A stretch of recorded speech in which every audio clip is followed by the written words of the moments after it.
Hello learners, the subject of this lecture is gender and disability.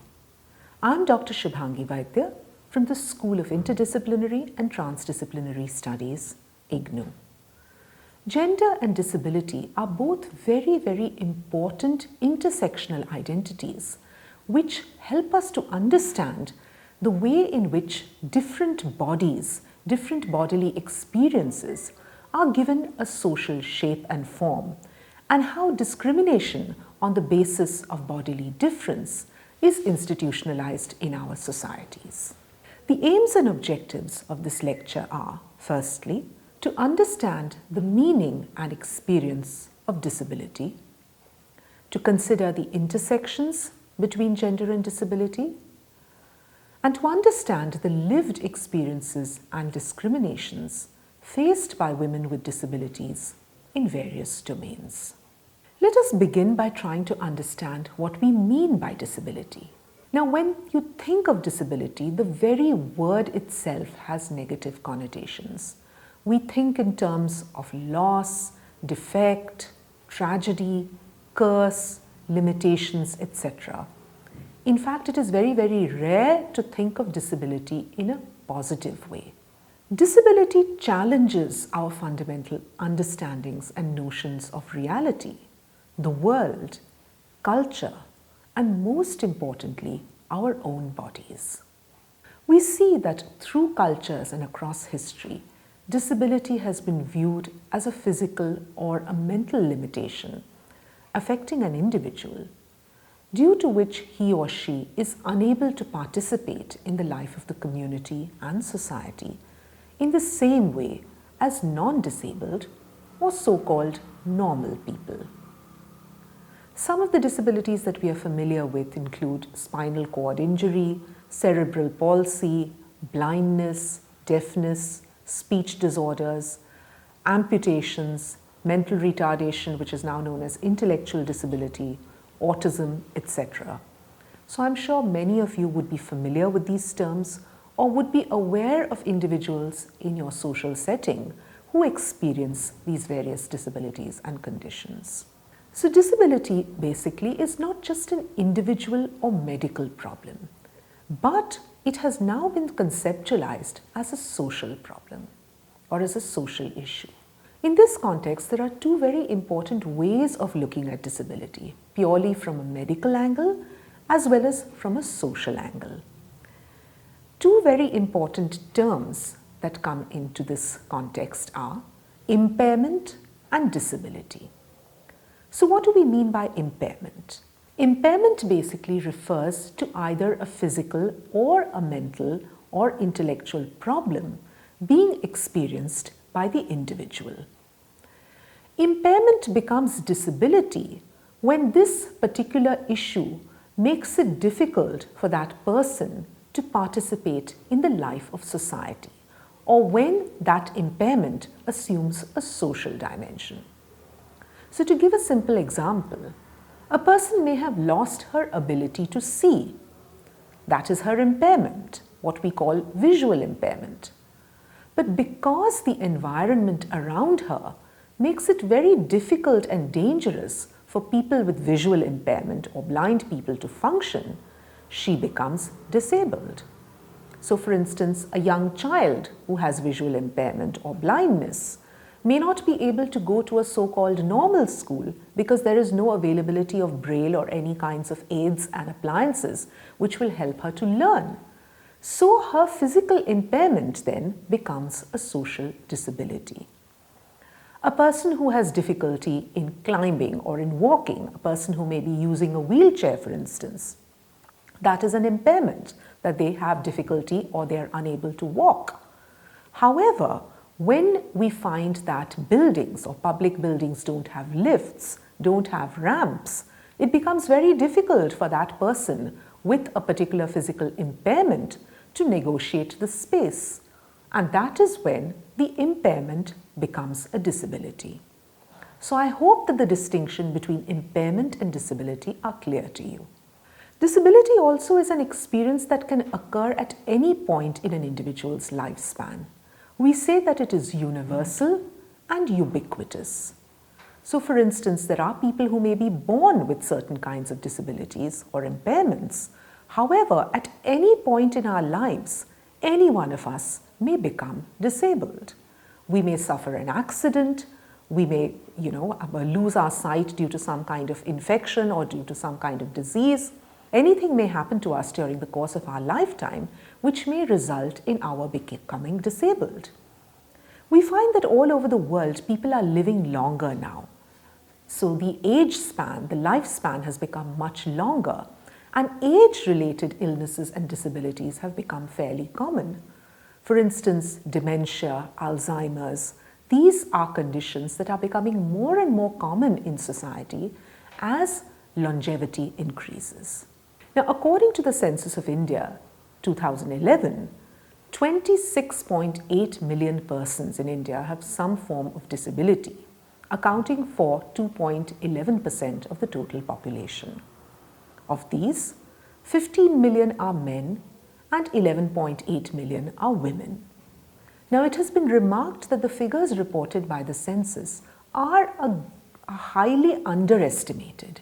It is believed that a lot more people actually are experiencing some form of impairment or disability, but this has not been reported.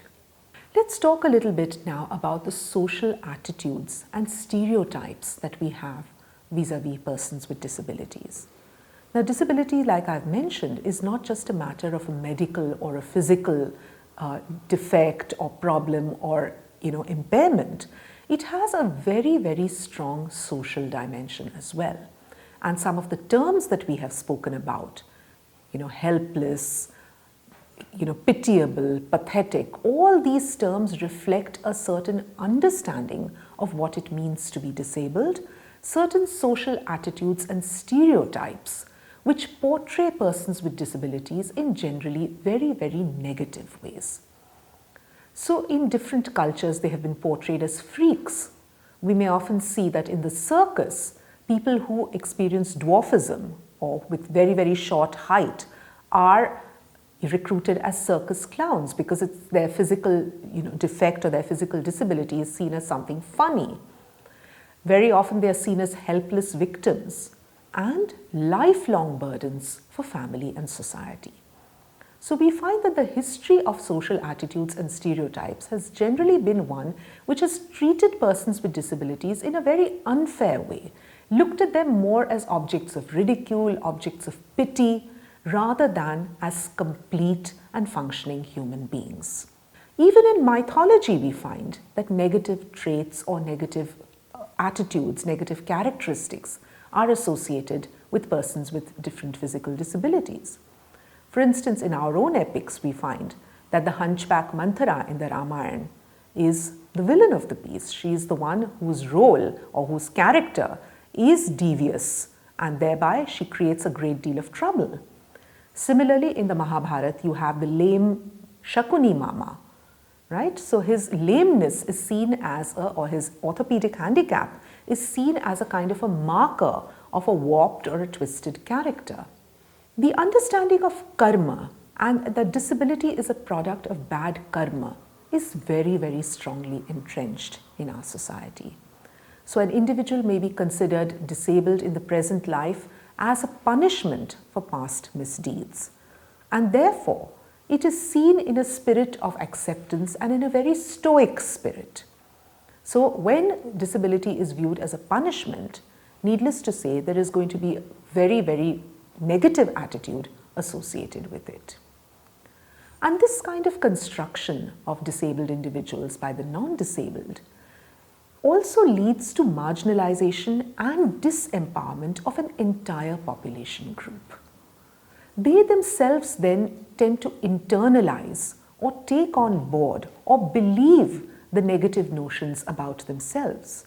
And this frequently leads to passivity, dependence, isolation, low self-esteem, and loss of initiative, which is perfectly understandable when all around you, society portrays you as some kind of a pathetic victim and incapable of being independent, incapable of leading a complete or a full life. Naturally, the individual himself or herself also internalizes these ideas and feels inadequate. India has a very, very strong legal framework for persons with disabilities, and it is important to bear this in mind. So the Rights of Persons with Disabilities Act of 2016 recognizes 21 disabilities, and these include blindness, low vision, leprosy-cured persons, hearing impairment, locomotor disability, dwarfism, intellectual disability, mental illness, hemophilia, sickle cell disease, multiple disabilities, acid attack victim, Parkinson's disease. So we find that this entire range of disabilities that has been recognized under the law, under the Rights of Persons with Disabilities Act, gives persons with disabilities certain rights, certain entitlements under the law, which are very, very important when we consider the overall negative social milieu or the overall poor attitudes towards them. So what are some of these important rights and entitlements? Firstly, the right to equality and non-discrimination of persons with disabilities, which can be made more effective with reasonable accommodation. Rights and entitlements of women and children are particularly mentioned, as they are extremely vulnerable groups. Persons with disabilities have the right to live with their families and within the community. They have a right to protection against cruelty, abuse, violence, and inhuman treatment. Importantly, they also have the right to lead a healthy reproductive life and receive adequate information regarding the same. They have the right to be seen as a legal entity in the eyes of the law, to be able to enter into financial transactions, own property, and operate bank accounts.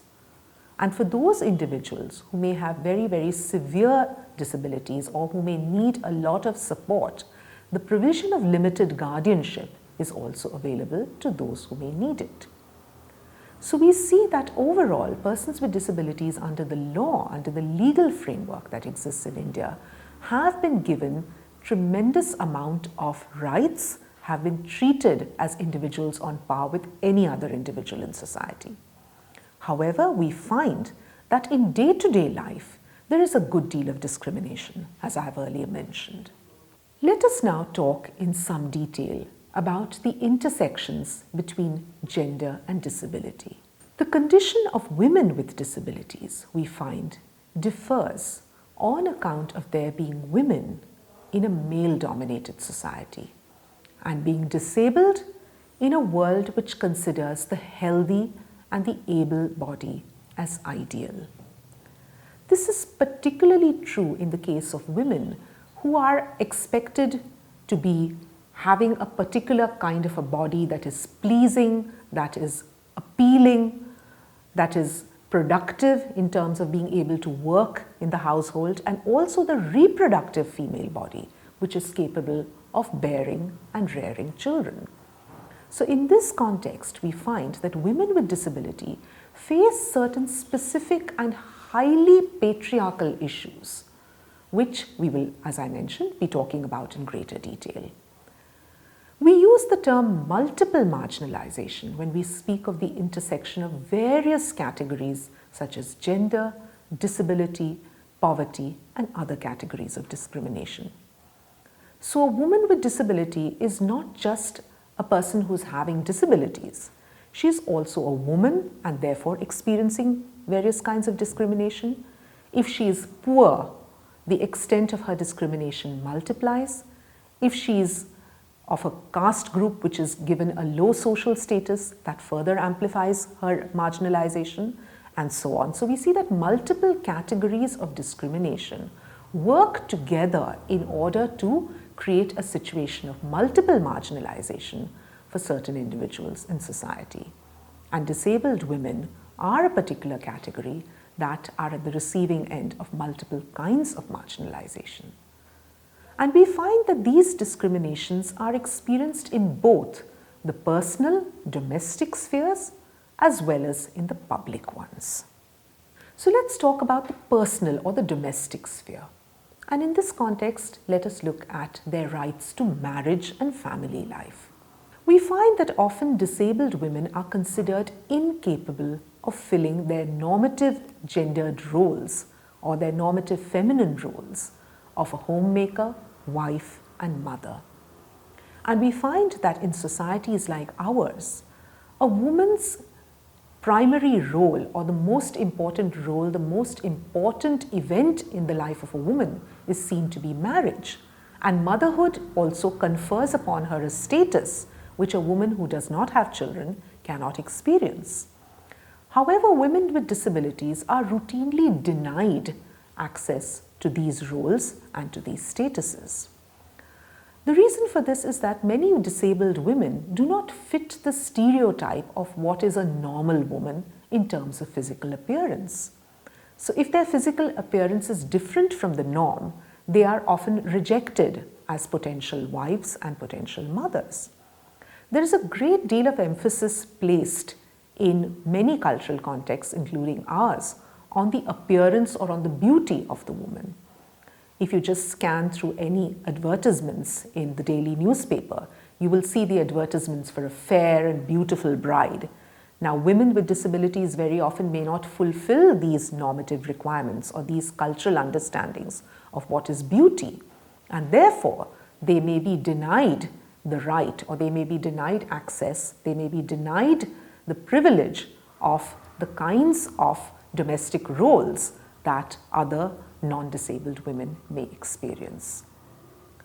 Since women in a patriarchal society embody family honor, we find that girls with disabilities are kept hidden at home by families and denied basic rights to mobility, to education and employment. One of the important reasons for this is that they may be considered as some kind of a blot or some kind of a stigma on the family honor, and therefore keeping them hidden from view is an option that is taken by many families to prevent themselves from being shamed or being dishonored in the society at large. Women with disabilities may not be considered capable of performing household chores efficiently, having meaningful sexual relationships, or producing and rearing healthy children. Being nurturing and caring are very important aspects of the feminine or the female identity and cultural expectations of proper womanhood. So women with disabilities are frequently themselves in need of care and may not be regarded as complete women. We find very often that women with milder disabilities, or those who are capable of doing some amount of work, may be married off to highly unsuitable men, men who are much older than them, men who may be widowers with already grown-up families, and they are in a sense married off so that they can be cheap domestic labor. And frequently such women experience abuse. They may be forced to work harder in order to fulfill domestic obligations and chores. Because of their devalued status, because their status as women and women with disabilities is, in a sense, a marginalized status, we find that they tend to be much more vulnerable to physical, emotional, and sexual abuse. Some women with particularly acute needs may require assistance in their activities of daily living, for instance, bathing, washing, toileting, etc., and therefore this may increase their dependence and therefore their vulnerability to other people and therefore their vulnerability to abuse. Many girls and women may not be able to understand or to report the abuse. For instance, a woman who is physically disabled may not be able to run away from an abusive situation. A girl who may have intellectual disabilities or psychosocial disabilities may not really be able to understand or report the abuse that is happening to her. And these kinds of vulnerabilities are often taken advantage of by the perpetrators, who may think that these women or these girls will not be able to report. If they report, their word will not be accepted or their word will not be understood, their words will be disregarded, and therefore the abuser can get away with impunity. So these are some of the very, very real risks and vulnerabilities experienced by girls and women with disabilities.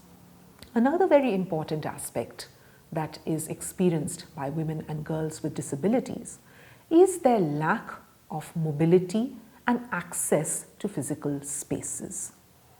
So remember once again what we had mentioned about how impairments become disabilities. So an impairment becomes a disability when the social circumstances, the physical amenities that are there in society make it difficult or impossible for persons with certain impairments to access these facilities and to participate in the life of society. So we find, for instance, that poor public transport, bad roads or no roads, lack of proper lighting and safety on the streets all make it very difficult for women with disabilities to negotiate the public space. We are familiar with the kinds of conditions that exist in public transport, for instance, public buses, railways, etc. These are extremely unfavorable for persons with disabilities to travel in a very convenient way, and in particular for women. Lack of proper toilet facilities. We find that many disabled women are completely unable to use public toilets in a safe and comfortable manner. There are many instances of women who have to control their urge to urinate when they're out in the public space, and therefore they may not drink water in order that they may not have to use the toilet. And this also adds to their discomfort and leads to various health issues. We find that because of inaccessible physical spaces, because of the lack of convenience, the lack of thoughtful facilities in the public sphere, women therefore are forced to be confined at home.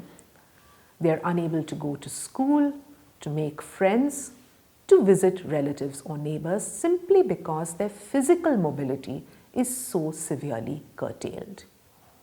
And this feeling of being locked up within the four walls of the house further leads to depression, isolation, and a sense of worthlessness. As disabled girls face so much stigma, we find that families may not want to send them to school or to public spaces because they consider it a waste of time and a waste of money. So if an individual in the family has got such a poor status and is so stigmatized, a family thinks it is better to just keep them at home rather than take the time, the effort, and spend the money to enable them to get access to the facilities to which they are entitled. Families may want to hide them, as I mentioned earlier, from the eyes of the world for fear of bringing a bad name on the family and for affecting the marriage chances of other girls in the family. So it is often seen that if there is a person with disability in a particular family and a marriage is being arranged for somebody else, the disability of another member often becomes a talking point. And very often it is believed that disabilities may be inherited or passed down from one generation to another, which is a faulty belief, and therefore this may lead to the marriage chances of other members of the family being affected. We find that special schools or vocational centers, which are required for persons with special needs, are usually only found in urban centers, and therefore traveling daily to these centers becomes a burden on the family.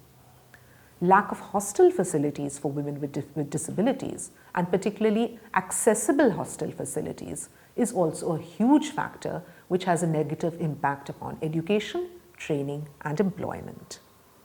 So lack of financial independence as a result of an individual being unemployable because they simply haven't received the necessary education and training. This leads to the possibility of an uncertain future once their family members are no longer around to take care of them. In terms of health and nutrition also, we see that poverty, neglect, poor nutritional status, lack of fresh air and exercise, prohibitively expensive aids, appliances, therapies, etc., the existence of comorbidities and other health conditions on account of the disabling condition, the poor treatment that they receive at the hands of health professionals may result in women with disabilities being unable or unwilling to address their health concerns. And like we have mentioned over and over again, the low priority in the family for women with disabilities.